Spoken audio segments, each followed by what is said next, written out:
What's up, guys? Welcome back to another episode.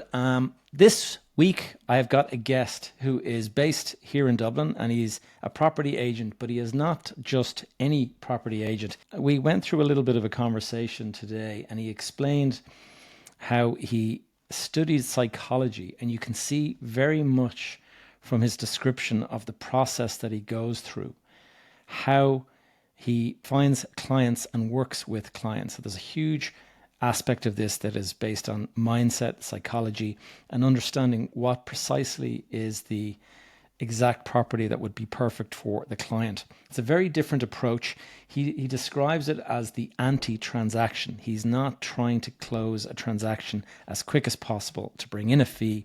He is focused on finding more about the people, finding not just if he's been appointed by, we'll say, the husband. He's not interested in just speaking to the husband. He wants to have the partner there, or the wife or the spouse, just so that he can see that both of them are on board with the decision. So it's an interesting conversation, and we're going to get into that now. So without further ado, my conversation with Andrew Rhatigan. Andrew Rhatigan, welcome to the podcast. Thank you. It's great to be here. Andrew, tell us a little bit about yourself. You're based in Dublin. Yep. So based in Foxrock in Dublin, but if I'm anywhere near the office, I'm not doing my job correctly. I tend to be in property. You tend to be a traveling salesman. I spend my life in the car. I've been in property for probably nearly 10 years, and I was in it in one shape or another when I was younger as well. I was surrounded by builders, plasterers, developers from a young age, and I ran away from it when I was in that kind of middle stage of life when I went to go into college. Studied psychology because I thought it would sound good at a dinner party. And at the time I thought, okay, I'll do this. And then I realized that it played an integral part in everything as I've gone through life. So every business I've ever been in or started or been a part of, psychology and people played a central role. So I just basically began to fold it in as I got older, gained experience, and got more keenly aware of who I am and what I'm about. So now kind of psychology and personal development and the role of people and interpersonal relationships is front and center to what I do. And then property happens to be that medium that kind of tacks onto it. Well, that's a really unique kind of aspect to it, because as you and I said before we started the podcast off, most people who are talking about buying or selling a property, it's usually a very transactional sort of relationship. It's like, okay, let's hire this guy. What's his fee going to be? He'll go and buy the property, or he'll sell the property, and that's about it. So before we get into all of that stuff, let's turn back. Like you mentioned, you were involved at a young age. Like, tell us about that early development stage, like where you were involved in property. Like what did you, explain what you mean by that? So I think the best way to describe it is my late father was a developer, a builder, and everyone around us was in property in one shape or form. There's a number of my family members that are still in property. So it was something that was always surrounding me in one shape or form. And my father passed away when I was 19, and that was a key factor, key point in my life where we could have continued to move on legacy-wise and tried to potentially build. I suppose one of the great benefits my father had was a relationship with another family member of ours who he trusted implicitly. And if it didn't make sense to move on, my dad had said, look, if it doesn't make sense to go on these particular opportunities, don't do them. And looking back on it now, it was the right decision not to proceed. But I was 19, I had a 16-year-old brother and a 13-year-old brother, and unfortunately a mother who had drinking problems, and my parents were separated. So you become this de facto semi kind of a dad kind of figure. So risk at that stage was not on the cards, because I still had two brothers in school, and I wanted to do the best we could to do right by them with supportive family. You know, I was very lucky to have them around us. And then I continued to move in through, I studied psychology, but through college I was always doing something relating to people. So I cleaned in a hospital every weekend. I was in the RDS bringing different products over, selling them with different people, and doing really kind of front-facing activities that are quite like live theatre. And as I got older, I began to see a common theme that I loved sales. And at the time, sales was a dirty word in Ireland. In America, it's lauded, and you're praised for being a good salesperson. In Ireland, it was still quite early days. And I got a kind of a hankering for assessing what sales and what the role of the future would be in the car business. And when I was in the car business, I began to realize that the interactions were very similar to sales in general, but interpersonal relationships, people's concerns, how they trust you or don't trust you by virtue of your title when you're coming to guide them. You can push someone with 5 kids, 3 dogs who plays golf into a sports car, or maybe you can live to fight another day and tell them what they need to hear. And that's the approach I took. And as I was going through the car business, I realized there was an opportunity to create a platform for car dealers. And the idea was to be a wholesale platform that connected the car dealer in Donegal to the car dealer in Dublin, that unless their paths cross, they may never meet. And I called it Car Yard. And the idea was to understand the pain points of dealers. And at the time, my wife, who was she's a phenomenal person, but she's very, very careful about how she approaches my confidence. So instead of knocking my confidence and saying this isn't going to work, she said, look, I believe in you. Go do the job, build a platform, whatever else. But would you ever just keep your hand in property here and maybe do this course and, see what's what? So to keep the peace. And at the time I thought, she's mad. This is never going to happen. I'm going to sell this platform, make a fortune, and I'll be laughing all the way to the bank. Needless to say, as I was building out the platform and the realities were sinking in of what it was costing to build it, property was something that I began to have a wandering eye towards. And because it was very similar to cars, it was a natural transition for me. And then one day I made the decision to go back into property full time. I was working with an agent in Blackrock. She's a phenomenal agent who I thoroughly enjoyed working with.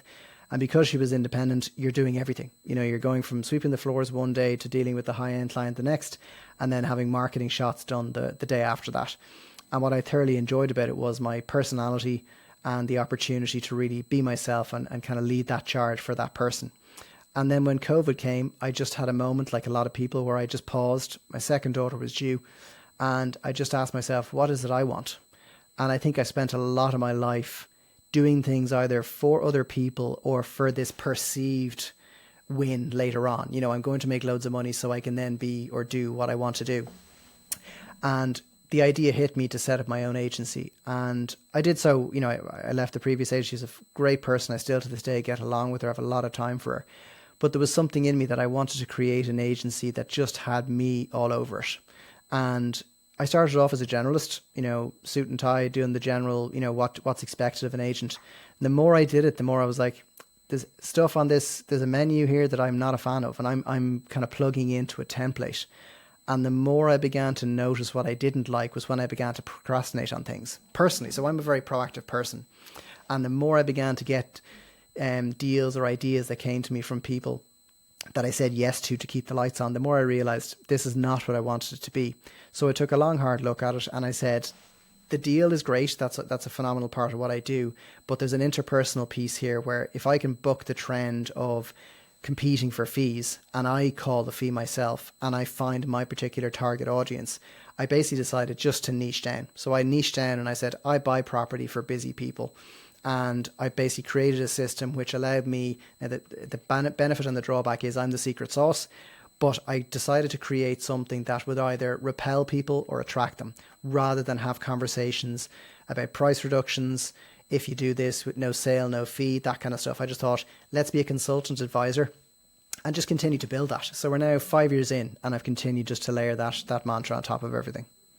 So just to kind of summarize it, instead of being a commodity, which is out there, if somebody wants you to do a deal for them and the fees, you end up getting chipped away and they compare you with the other guy down the street that, is prepared to take this cut in fees.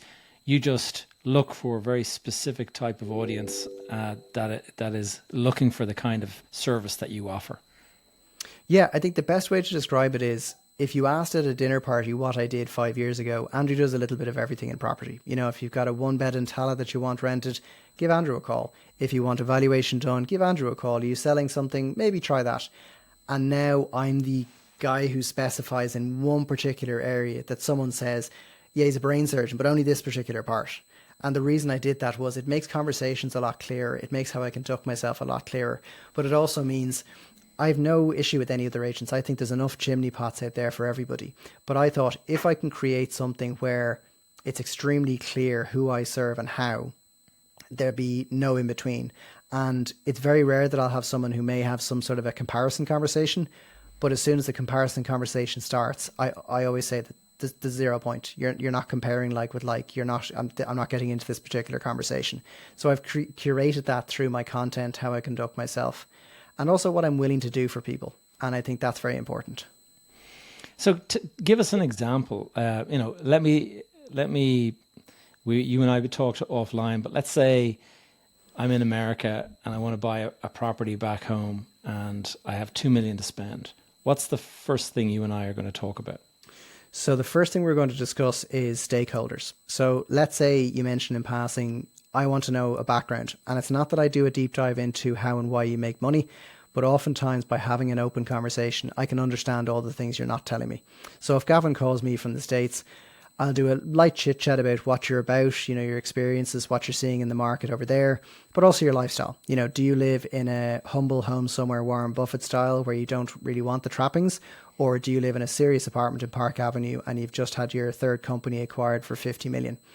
And as you're talking, I'd always make sure that the other person who's involved, whether it be a wife, a partner, girlfriend, family member, is there on the call. And when this particular person is talking about their dreams and aspirations, I'm watching the nonverbal cues of the person who's on the call. And what that does is that first and foremost gives me an opportunity to understand if they're on the same page. Because if every time Gavin mentions a city pad overlooking Herbert Park in the heart of Dublin 4, and the other half winces slightly or kind of has that nervous laugh, instead of glossing over it and saying €2 million, €2 million, €2 million, I can go, well, can I stop you there? There's something happening here that every time you mention the city or a park, that your other half seems to, make a face or has an issue. Can we just chat about that? And that could be, no, she's just uncomfortable, hungry, needs to go to the toilet. Fine. It doesn't matter. Or it could be that she had a negative experience with something, or she's feeling a little bit left out of the process.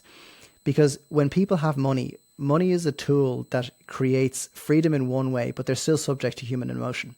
Yeah. And when you're dealing with people, it's often a case of looking at both sides. And one of the greatest lessons I learned in my business journey is everything is always both sides. And people can skew it by saying it's all terrible. Let's say if someone dies, or it's all great if someone has money.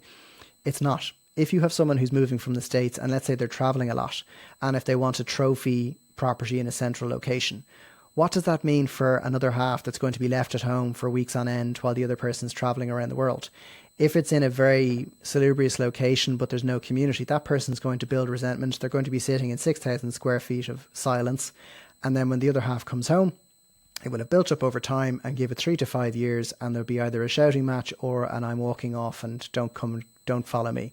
So when I'm assessing people, I look at what it is they want from life, their means, their motivations, and I give them a forum to be very, very frank with me, because I suppose one of my superpowers in a way that I like to say is I in no way get taken in by what people have. I am the first person, if I saw you on the street, Gavin, and you had a lovely new car, I'm the first person to congratulate you because I knew what it took to buy that car. The commitment, the work, the drive.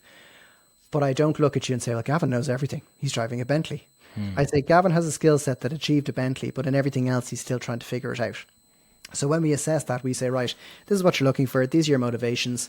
And then I give them a very frank overview of their place in the world when they're looking in Ireland. Because you've got busy agents who have a lot on. They're given a box of keys or bags of keys, and they're trying to work their way through listings, viewings, pitches, everything else in between. And then you have someone that either calls them, video calls them, or randomly WhatsApps them from Tampa saying they're interested in a property. In Ireland, like we have no laws that give you any kind of binding contract. You have to go off communication, availability, and that interpersonal approach. So what I say to people when they're abroad is money is fantastic, but if you don't have someone on the ground vouching for you, putting your kind of face forward on your behalf, you're just another Joe Soap, because people can't profile you. So when I'm working with people, I'm very clear as to what's expected from them as well. So, having the funds in place is key. But also, as part of being an agent, I'm mindful I don't want to be a thorn in other agents' sides unnecessarily. So I won't have clients who are sale agreed on 2 or 3 different properties just for the sake of the what if. I'd be very clear about getting them to behave. So when you're saving people 80 hours a month. They're going about their day, building a business, living their life, and they get very frank reviews, overviews, and commentary on the market. And most of the time I've seen property where I will tell them no. So I had someone in the last number of weeks who wants to buy quite a big property from the States, and they were looking at one particular location, And within 15 minutes of engaging me, I told them 8 reasons why they shouldn't. And 2 of them were not available for the general public. And it's not a case of keeping things a secret, but I'm able to confide in someone and say, look, no one's going to tell you this because they're the selling agent, but there's something happening nearby that if I was buying it, I would be concerned in 5 years' time. And you can pick up what I'm putting down or not. Instead of saying 2 million quid, job done. Let's get you into these 2 apartments or these 3 apartments, and we'll figure it out later on. Hopefully you'll lose my phone number. And then we guide them throughout. So commentary, the practicalities, the circumstances of the seller, if it's a bank sale, if there's challenges at play, and also what's expected of them. So if you have someone who's, a seasoned lawyer who's selling an asset, that is not going to be an emotional play. If you've got someone who's had a death in the family, you maybe have to appeal to someone by giving them time as opposed to money. And it's by understanding those nuances that you can guide people who aren't on the ground, who've only read it in a postcard about what Ireland is like, or they've been here for a week, gotten glorious weather, had an overpriced pint. And that's what it's all about. They asked ChatGPT, where's the best place to buy? Yeah. Or Lepretians. They're looking for the local Lepretian farm, as I had once. It's obvious that your interest in psychology is playing through here because, even just the way you're describing the fact that you're watching for the winces in the partner's, reaction to a certain location and stuff. So the psychology is front and center, even though you might, you're ostensibly a property agent. There's very much that kind of underlying psychology thing, and just what you've explained there. There's a lot of work that you're doing on this. For the average agent who's charging after a purchaser buys, their motivation is obviously get the deal done, and there will be money, paid to us the moment this transaction closes. In your case, it's different, I gather. So how do you charge a client? So we have a fixed fee depending on what people's requirements are. And we fix the fee from day one. So I'm not incentivized to get you a really expensive price or use your entire budget. I always say to anybody, when the fee is the fee, first and foremost, I commit to that. But it also means that I'm incentivized to actually get you the best deal for you in your particular circumstance. Because if someone has a very specific requirement, they may, inverted commas, overpay for a property in the grand scheme of, a valuation. But from what they want from life, that may be the most important feature. So when I charge people, I give them 2 options. I say the fee is X and you can pay that now, and that's the fee done. We commit to working with you until we find the property, or we add a sum for administration purposes and we then charge it out over 6 months. But the reason I do that is twofold. Firstly, when we commit to work with people, I then don't take on anyone else within that particular category if it's in a certain location. Secondly, it turns exclusive, yeah, okay. Yeah, and secondly, it turns down the volume on everyone else's opinions. Because when you aren't paying someone, suddenly your colleague who's lived in a certain location for a long time, who absolutely adores the location, the drive to work, whatever it may be, they can really grate on your personality and your energy. So when you're going for a pint or you're having lunch, if Gavin's thoroughly enjoyed living in a certain part of the world and you're kind of trying to sell it through your enthusiasm, but then I have another 3 or 4 friends in other locations, polite conversation turns into question dodging. I'm trying to evaluate what I really want. I get confused. And it's much like a wedding. If anyone else is paying for it, they will have a say in what you're doing. But if no one else is paying for it, you need to be advocated for and given the opportunity to do what's right for you. Because I say to people, it doesn't matter whether you're buying something for 500 grand or 5 million. The human condition is the same. It's just a different flavor. So someone who's buying something for 500 grand and they're up the road from the parents, they may have a fantastic relationship with their parents, but the in-laws may not. You may have another partner who says, listen, I love them, but I need them to be far enough away that they have to ring before they come. And that's okay. So when someone pays me up front, they then put everything that they're concerned about on my desk. And I've had people give me the numbers of well-meaning aunts, uncles, family members who kind of want to tell the agent what for. And I give them the form. I look them in the eye and I say, that's absolutely fantastic. And in a very politically correct way, in a very diplomatic way, I give them the platform to say what they needed to say without it being pushed back and say, you're wrong, Uncle John, you're wrong, Aunt, whatever. I say, okay, absolutely I understand that, but it's very important that these 2 or this person has an opportunity to buy what matters most to them. And you obviously want them to be happy, don't you? in roundabout way. So then that means you're taking the opportunity to be that support for someone who probably discounted the challenges of those conversations, much like getting married. When are you getting married? When are you getting married? Who's on table 6? I invited the gardener. Why? Because it felt awkward and I shouldn't have said it. We do away with all that. And the idea is just to have someone that you can ring and say, a friend of mine told me there's a property on 123 Shankill Road is coming up and it looks amazing. And I might say, yeah, it's actually, it's sad. It's a bank sale and they're not going to sell it for X. And those photos are from 12 years ago.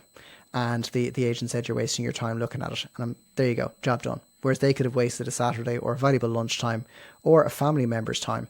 Yeah, much like investment, friends, family and fools who you send for viewings. And when we do it, the idea is that we're objective, we're independent, but I also care enough to tell you the things that other people may not. And people overlook that. Interesting. And tell me this, in terms of the time frame, I know from just speaking to different people that it's proving to be quite difficult to secure a property these days. Like there's a lot of people competing in the market for the same property. Mm-hmm. What kind of time frame are you tying up your deals, or does it take long? Are you finding it takes longer? It can be like, I suppose the two ways I say it are, if someone has no change of circumstance, you could have it within 6 months. And that is also going to be it's going to be based on the honest conversations that people have with me and with themselves, but also their disposition. So I often say to people when they're working with me that we are the single point of contact. You're not allowed to contact an agent.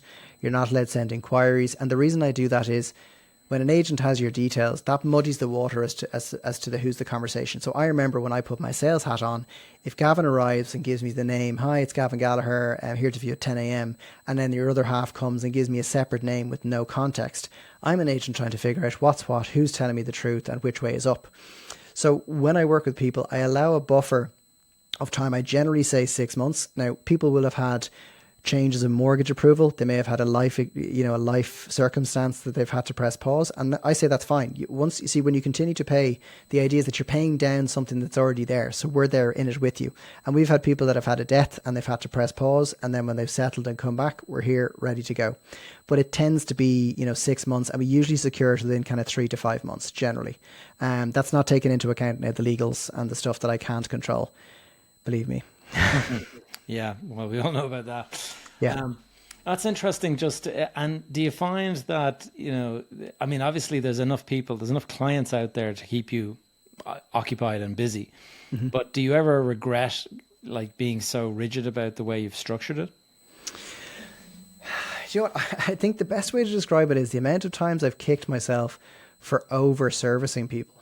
And that is probably my biggest regret. Now, I tend to try not to regret. I tend to try and use every circumstance or opportunity to learn as to how I can improve. But I'm very emotionally aware. I'd have a high level of emotional intelligence. And one of the things that probably challenges me when I work with people is I take on all the stuff they're trying to deal with, and I want to really make sure they're okay.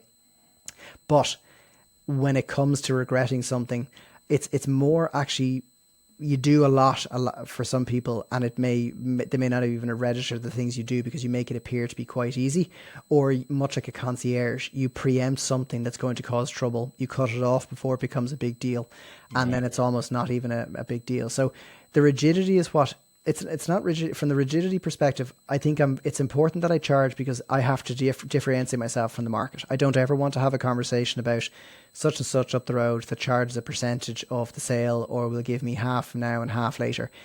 The great thing about having your own business is you do whatever works for you. Yeah. But a big part of what I do is I care enough to have very difficult conversations, and I will look someone in the eye if they're acting a certain way that's not conducive or helpful, but also acknowledge what they're going through.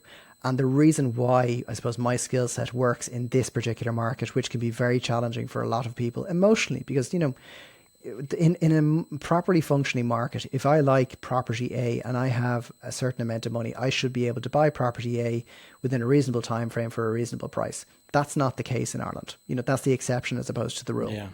But when you're dealing with this market, you can't hold this idealistic idea of what it's meant to be and be annoyed about it, because you're then tiring yourself out twice. So I would often say to people, if you want to do this, yeah, it's going to be challenging. It's going to be difficult. But if I told you you're going to have 3 to 6 months of challenges and then you get a house for the rest of your life potentially, that's a drop in the ocean in terms of difficulty, in terms of the price to be paid. But a lot of it is aligning with people and saying what needs to be said. So the rigidity helps because it then means that people know you're there for the right reasons, as opposed to just running around being busy. Yeah, yeah. Tell us, you skimmed over it at the start, but that was obviously in terms of your youth, 19 years of age, kind of taking over the role of taking care of your younger siblings. How has that shaped you, generally speaking? I think the most fascinating thing I look at it now, I was 40 in December, and it goes in the blink of an eye first and foremost. But I think when I think back to when I was 18, 19, I really didn't have a clue what I was meant to do. And I think at that age, it's a real challenge because I say to people, when you're 18, 19, you're old enough to do all the things that are dangerous, but you're young enough to still you not have a clue what it means. And that includes voting, drinking, being able to go out and about. And you're almost in this wilderness period because you're not a child who can be told to go to bed. And you're not a proper full-blown adult who needs a mortgage and, in a proper self-sufficient job. So you kind of have this really unusual period. But I think what I look at now is that I had an opportunity to get my brothers to be able to go through school. I took on a very challenging role with my mother because that dynamic shifts when you're suddenly the son who has to, look after her, support her in ways, and also take on the role of someone who's saying this is no longer acceptable. And that was quite challenging. But when I look at it now, I gave my brothers the opportunity, or we collaboratively made a great effort. We make a great team. That one of them got to travel around the world. They're based in the States for 10 or 15 years. They had a wonderful experience, built a great business. But when I think of it now, it definitely gave me probably key features are resilience and gratitude. Like I'm supremely grateful for the smallest of efforts someone makes or conversation. So if I had one of my family members pop in for a coffee, that was amazing because I had someone who had a family that was coming to check in on us and see how we were. You could confide in them. You could try and have a conversation if you had an issue. And then equally resilience was you just get on with it. There's always one of the phenomenal gifts that challenges like that bring. And there was a period of time where I had a number of different things happen. I had a good friend of mine, my best friend at the time, who took his own life before my father. And we had a plethora of things happen afterwards. My wedding speech was saying that our family was akin to Dallas, as in loads of these things go wrong, but no one got shot. And when I think of my frame of reference for resilience, I am so grateful that things happen. I can pick myself up and get on with it. But people who haven't experienced that adversity, they really don't know what to do. Yeah. And I think that's actually a more difficult position because death and challenges will come to us all. And I think I kind of front loaded a lot of mine. And I think I'm very grateful for how that played out. I wouldn't change any of it. Yeah, no, it's interesting. I mean, the resilience piece is obviously something that I'm very sort of clued into, given the kind of roller coaster career that I've gone through. And it's, when I look back now on it, as painful as it was, you kind of look back and say, you know what, that was actually a very, very an important thing to go through because it's given you a strength that you didn't know that you had. And like, there was no guarantee that you had that strength. Like, I mean, you mentioned, your friend took his life. There's two people close to me took their lives over, and it was a lot of the time it was over something that, from our perspective, from the person who's, away, and all, you look at it, you look at the circumstances, you say, why would they do that? It doesn't sound like that bad. But obviously somebody going through that, if they don't have the resilience, then that can really put them under a huge amount of strain and stuff. And they start to kind of allow the ego maybe to kind of tell you like that you're a failure. Or we go back to 2008, and so much of the mindset of people back then was caught up in the ego, and people were getting equity out. First of all, property prices were rising rapidly. People were building large portfolios, and they were extracting the equity out as quickly as they could get so they could fund lifestyle. Mm-hmm. And so people were traveling to the races in helicopters. They were driving Bentleys. There was one particular guy I know that was always driving like a new Ferrari or something like that, like very, very flamboyant. And then the music stopped, and these guys went from having this extraordinary, exotic lifestyle to bankruptcy. I mean, that is like complete black and white turnaround. And for some of them, they weathered it. But for a lot of people, I think there's at least 10 people that I know that weren't close to me, but there was at least 10 people that I know that took their lives because they just could not handle the loss of that ego and that successful kind of outer appearance that they had at the time. And that's why the resilience piece is so important, because if the market can punish you and you're not mentally ready for it, then it can be quite devastating. And some people, they don't realize it until, like, all it takes is for Donald Trump to do something in the White House tomorrow that could like spook the market, and next minute we're in some sort of a global reset that people talk about and things like that. I mean, him talking about 50% EU tariffs the other day and things like this. I mean, he keeps on saying it, the market keeps reacting to it, but at some point something could kind of get away, in the way that the Lehman Brothers moment, like that caused the 2008 crash. There was suddenly a point where, oh wait, this is different, and then everything comes crashing down. Something like that could happen, and so people have to be kind of aware of the risks. Yeah, I think there's risks associated with everything, and I think it's that classic, the juice being worth the squeeze. I think the difficulty when you think of the legacy of the crash is Ireland isn't the easiest place in the world to begin again. And I think we absolutely love a good failure story, as opposed to, get up, what do you learn, what do you need to get going again? There's lots of lessons you're bringing into the next project or endeavor, and it's inevitable your success once we enable you to do so. I suppose the other side of that is that you still have court cases of developers and people that were going through the courts seeking all sorts of different trusts and bankruptcies and ways of trying to weather it. And like, you're talking nearly 20 years later, and that's still happening, and that still echoes in the conversations around, and now again, they're being vilified from the perspective of, why aren't they building? They're not building enough. All the sites are vacant. And no one really understands what it's like to be a developer. They don't understand the risks you take. And it's not, they see the end result, but the car business was very similar. People saw a big structure, they saw large value assets, and they thought, well, I have a field with Porsches in them like potatoes. I take them out, polish them off, add 4 zeros and wait for Gavin to come along. It's like, that's not how it works. But I think one of the biggest challenges for people is the real, like, wholesome home builder wants to build homes. They want to build an area that they drive past 20 years later, point to it with their kids, their grandkids, and say, look what I did. And I think a number of events that I've gone to in the last couple of years, it's turned more into a bean counter exercise, that you see people that maybe haven't been on site as regularly, don't understand the nuances of it, the dynamics of the various trades. And I suppose that obviously there's progress involved in that, but we need people to be courageous and to have a vision and to really see new ideas through. And I suppose we're really not seeing that at the moment. So with lack of supply, with lack of building availability, and with the consumer unrest or the market unrest, it's just going to bubble to a case where people look for someone to blame. And that's so understandably why the proposed housing czar, a phrase I can't abide, why would you take that poison chalice? Because in this market, it's just you're taking on a job to be punished from the get-go. Yeah, I spoke about this recently.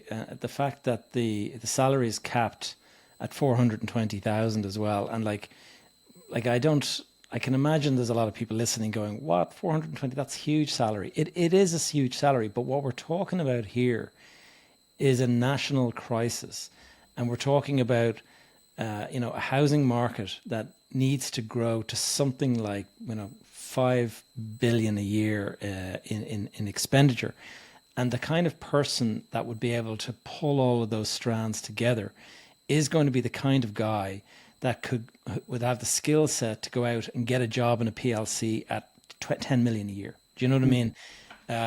If you look at the big construction firms that are very successful listed, you've got CRH and you've got Kingspan, both mega companies on the stock exchange, but both Irish entities that began in Ireland have become global businesses. Those guys are on 10 million a year kind of salary, and and you're looking for somebody to come in and effectively work like a civil servant, but have the challenges that would require the skill sets of a person who can go into a PLC and earn 10 million. And so that's where I think that there's a complete disconnect between what's necessary. A person for this job is going to have to pull together planning, supply chain, banking, like the way that the banks look at risk, the whole attitude of the banks towards development. They're one of the reasons why, if you look at apartment developments, that they call them cuckoo funds, because they're coming in and buying up all of the apartments that the locals would like to buy and stuff. And it's made out like the developer is some sort of a greedy bastard for doing that. The reality is that development just would not have been funded by anyone else other than a big fund that could write a check and say, you will get this at the end of the development, because no bank would fund it otherwise. And until the government sort of steps in and says, okay, we're going to create some sort of, support packages here that will actually underwrite the development, so that you can actually sell them to the public at the end of it. Or else we just accept the model. And in the same way, Germany has, for decades, people have just sort of thought that you grow up, you move into an apartment in Berlin or something, and you just spend your entire life there. Like, why would you buy it? And that's the culture there. Whereas we here in Ireland feel like, no, I have to own it. Yeah, it's you make a couple of interesting points. And even when you think of the so-called cuckoo funds coming in, there's a number of developers who did the best they could with the information at hand, did deals, and then the market shifted. So they were getting a fixed price, and they had to go back and either try and renegotiate, or they had to figure out a way to make it work to get to that end result. But people assume just because they want to buy one unit, that there's 100,000 of those willing to buy all these units in a very, a speedy order. Whereas the reality for most developments is that you have something, there's a big launch, all the best facing ones go, the most prominent orientations, prominent setups, everything else. And then the ones where the profit are, the last, say, 10 to 15 units at a push, they languish. So languish means, like, you've got people sitting there, you've got people servicing them, going through everything else. It's dead time showing them. But the general public just make an assumption. And I think it's not that I don't blame the general public, because how are they to know any different? But I think in Ireland, we also have this sense of ownership over the whole process. So if it is a plot of land beside me and someone wants to change it from an old bungalow or an old tatty, townhouse into 4 houses, no, not where I live. I want progress, but not right there, because you're going to, impinge my view of the sea. And I think a lot of builders now, when I look at even the small boutique ones, they're kind of wondering where else they can put their money, what they can do instead, what other market can they go into, the likes of Scotland, buy something with planning, get financing because there's planning, there's no issues, ifs, ands or buts, make it work. Yeah, it's not Ireland, you're not helping locally, but you get to live to fight another day.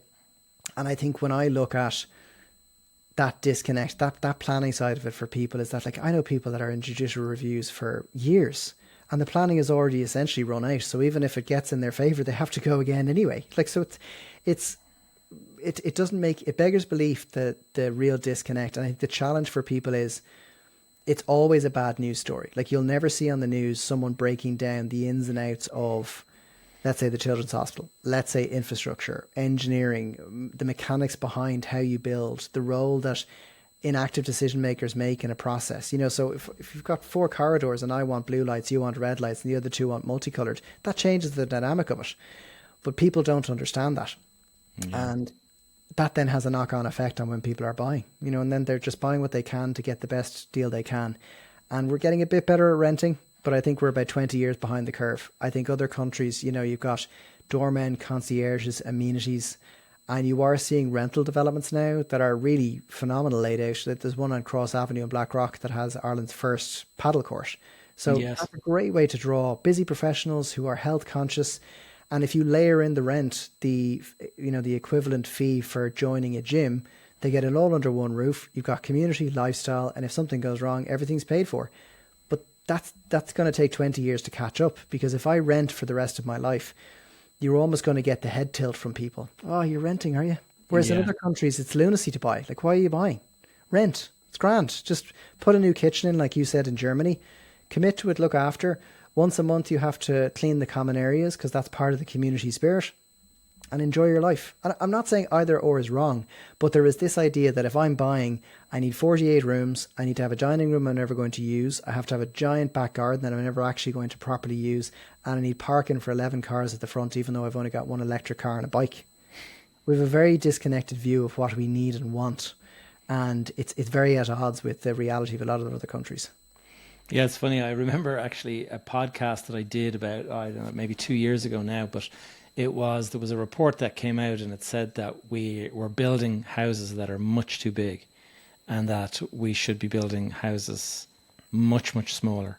And then we would get more density basically in housing developments and stuff like that. It would be interesting to see what the views are of people taking on board what you've just said. You see, it's systemic. And you see, I look at it and I think there's things I like in life. Don't get me wrong. I live in a development where I like to have neighbours around me. So if I'm not here because of work, my wife feels that she's safe.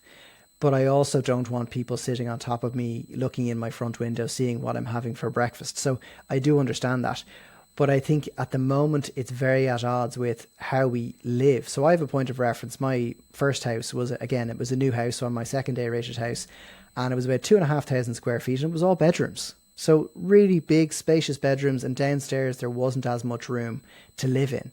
And now I live in a house that's a little bit smaller, but the living space is downstairs. And the bedrooms are very, they're okay. There's nothing, phenomenal about them. I'm not going to put up a 10 grand panelled wall in a bedroom because it's just not going to fit the bill of that particular house.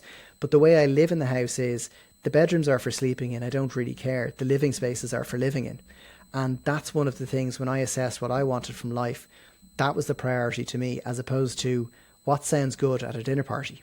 And I think a lot of people have the Joneses in mind, that if they downsize from a big house, people are going to assume that there's financial issues or something's happened. If they move into rented accommodation, people assume that they need the money or paying off debts or they're supporting family. And there's kind of an association with that. And then when you live in a house, if you ask someone in a large house and you got to really, if you got a couple of shandies into them and you got the real truth, they might say, yeah, I've got loads of rooms, but I pick one to keep warm. And in the winter time, we're always there because that's the closest to XYZ bedroom. Like, that's the reality. But I think we have this concept of space, I need it all because it has to be mine and I must own it. Yeah. I think it comes back to ego. It's like so much comes back to ego. A lot of the time people are buying the size of house because it looks, I guess, we're all a little bit guilty of that, I guess, Yeah, look, we've access to education, and I think we've access to the type of marketing that you'd never believed. So I could buy my absolutely favorite car in the world right now, and within 15 minutes on Instagram, you could make me feel as that small because you're showing me someone else that has something else. I think a lot of it is for people. Yeah, and it really is the thief of joy. And I think the best way I describe it to anyone is, and this is having grown up, and there was times when I aspired to be like these people that I assumed were supremely happy because they had a particular marker of success. And I say to anybody, it doesn't matter what business you're in, what job you have, what your aspirations are. Everyone's version of winning is different. So when I'm buying a house for someone or a property, it doesn't matter if they are keeping a room for a family member that never visits. That's their version of winning. It doesn't matter if they've got loads of money and they only want a small property or a certain property because that's, that may be not what is important to them. You'll get a lot of academics that will spend a small fortune on educating their family, but they don't care about putting an extension on because that's not a priority. And I think the more we lean into empowering people to have their version of winning, as opposed to wondering what they should do, like the tyranny of shoulds, I think you'd have people that might make better decisions for themselves. I drive a car that I was describing to someone. I was at a business retreat last year, and the way I was describing it, they said at the break, would you show us a photo of that? And I showed them a photo of a 2007 old Mercedes with a big engine. And I said, Andrew, the way you were talking about this car, we thought you were talking about a 241 or a 231, whatever it was at the time, Maybach or Mercedes. It's like 200 grand's worth. And I said, no, I said, that car to me is my version of winning because of what it means to me. So when I leaned into that, I can park up beside a brand new Bentley. It doesn't make me any less. But I think when people buy property, you'll have that someone who bought someone and then the next door neighbour will buy the one that was extended, or they get the counter done and someone else dropped 50 grand on a drop counter, or did something, or whatever else they may be, or got Dermot Gavin in to do the garden, as opposed to just doing what suits you, being happy for yourself. And I really, this is a keen awareness I get from you over our conversations, is your life's experiences have led you to be very self-aware as to what it is you want from life. And that's something that a lot of people probably don't have. Yeah, self-awareness, I think, is a gift, but it can be difficult to get there. It's easier when you're older. I think when I was younger, I had no idea what I truly wanted, Which makes a lot of sense. And I think a lot of people probably run away from it because it's not the easiest of conversations, but I think in discomfort lies growth. And not to sound cheesy and the back of a beer mat in a pub, but I think people nowadays are more comfortable than ever, and maybe they don't ask themselves the questions as to what they really want. Plenty of food for thought. Andrew, I'm conscious of time. How can people, if somebody liked our conversation today and thought, geez, I'd like to have a chat with Andrew, what's the best way to reach out and find you? So rre.ie, so Rhatigan Real Estate, that's the short acronym for it, is a great place to get in touch. I'm also on LinkedIn, and on LinkedIn we have access to our newsletter, which is called Shut the Front Door. And I always like conversations. If anyone's interested in following, we post there every day, and our newsletter goes out every 2 weeks. But I'm always happy to have a conversation with anybody. Andrew, it's been great to have you on the podcast. Thank you so much. It's been a pleasure. All right, guys, I hope you enjoyed my conversation with Andrew there today. Quick reminder, the accelerator is, we're going to have the members only event coming up on the 7th of June. So if you want to be in a room with 35 to 40 other investors that are actively buying in property, that are actively part of my accelerator and my mastermind, then please do reach out before the 7th of June, because it's that the room that we have, I book a room in a hotel here in Dublin. The room is maxed out at around the 40 level. So please do reach out if this sounds of interest. So guys, until next week, look forward to catching up with you then.